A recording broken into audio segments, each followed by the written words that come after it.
Hi, this is Bruce Bishop from ChronicleT.com. We're back here once again for, unbelievably, week number 9 with Tim Alcorn from AM 930 WEOL.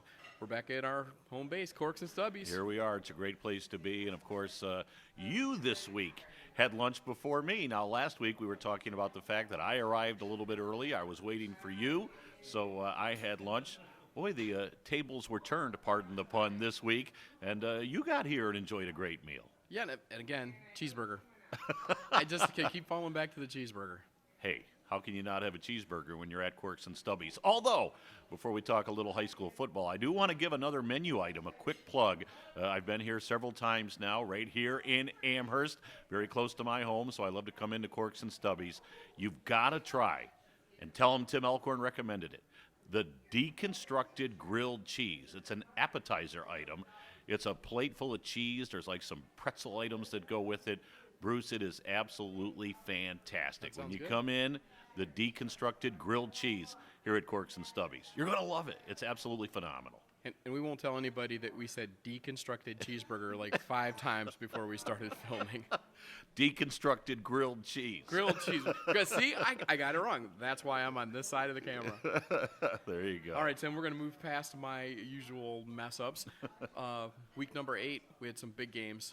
As always. I'll tell you the one that really stands out for me, Lorain High at home against a very, very good Maple Heights team over at George Daniel Field, and the Titans got a huge win. I mean, this was a Maple Heights team that was playing some great football, loaded with some unbelievable athletes, and yet Dave McFarland, who is one of the best high school football coaches, not only in our area, but the entire state of Ohio. In fact, he was last year's Division I Coach of the Year in the state, got his Titan kids to rise to another level last Friday night, and now all of a sudden they're very much in the playoff hunt. They still got to do some special playing here in the past couple of weeks, but that was a huge win, and you can't say enough about the job Dave McFarland does over at Lorain High and the job that he has done.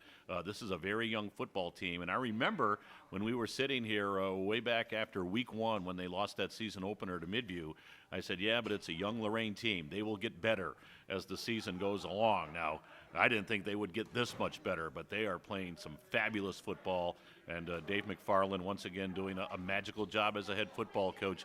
He's had success everywhere he's gone, Elyria Catholic, Oberlin, and now he's at Lorain and turning a very good football program into a great football program. He's not a snake oil salesman. He's going to be around for a long time. He's got kids that are coming. Hats off to Lorain High. What a fabulous job they did last Friday. And then the other game that stands out, the game we had on WEOL, it was Firelands going down to Buckeye. We talked about the fact that Buckeye was 7-0 going into the ball game. Firelands was 6-1. They had won 6 straight, and Buckeye just dominated that football game. They really showed why they are now an 8-0 football club. They really impressed me. It was the first time that I had a chance to see the Buckeye Bucks. They've got some tremendous talent. Trevor Tomey, who was our player of the game, put together an awesome performance. Nathan Scott, Nathan Polidori, their quarterback. Buckeye, that's a very, very good football team. They really opened my eyes, Bruce. You know, with those losses and wins, that's the picture's kind of coming together for some of these teams. What are we looking at this coming week? Well, it's interesting because last week we kind of went through the playoffs and how it works. Boy, it was a very basic explanation on my part. I don't pretend to be the computer scientist that can break it all down. But if folks remember, you get points for who you beat, and then you get additional points for who those teams then beat. So it's very strange because once you beat a team, you then want them to win all of their remaining games per se. So this week we've got a lot of big playoff point games. In essence, they're playoff games because teams have to win to maintain their hopes as far as postseason is concerned. We mentioned Firelands with that loss last Friday night over at Buckeye. Well, now Firelands pretty much has to win their final 2 to get in. So the Falcons with a very, very big ball game on Friday night. They're going to take on a Black River team that's struggling, but Black River will always give you a great battle under their head coach, Al Young. So we'll see if the Falcons can bounce back on their home field, Bruce. But that's pretty much a win the game or your playoff hopes go awry as far as Firelands is concerned. But, you know, Brad Thrasher and the likes at Firelands High School, I'm sure they'll step up and do a great job. Huge game for Elyria Catholic this week. They've got to win over at Rocky River, taking on an outstanding Rocky River Pirate Club. But EC has to win this game to keep their playoff hopes alive. If EC loses on Friday night, any postseason aspirations they have will pretty much go down the drain. I mentioned Lorain High. What a win that was for them last Friday night against Maple Heights. Boy, do they have a tough customer on Friday night this week, because they've got to go over to Bedford to take on a Bearcat team that is really loaded. That's an outstanding Bearcat club. So we'll see if Lorain and Dave McFarland can keep it going, but a real challenge for them. And then the game we have on WEOL on Friday night, Avon at Berea Mid-Park. Avon is pretty much a lock already to get in. They haven't mathematically clinched it per se, but that's a big ball game in the SWC, a bundle of playoff points on the line. So Avon wins, they mathematically will clinch. Even if they lose, I think the Eagles will still get in, but that should be a great game Friday night that we've got on WEOL. That sounds good. Okay, we're going to jump away from football for 1 second, and let's talk about something that's coming up here in the very near future. The wrestling show. Oh, yeah, we talked about this last week, but give it another plug. Right here at Corks and Stubbies in Amherst.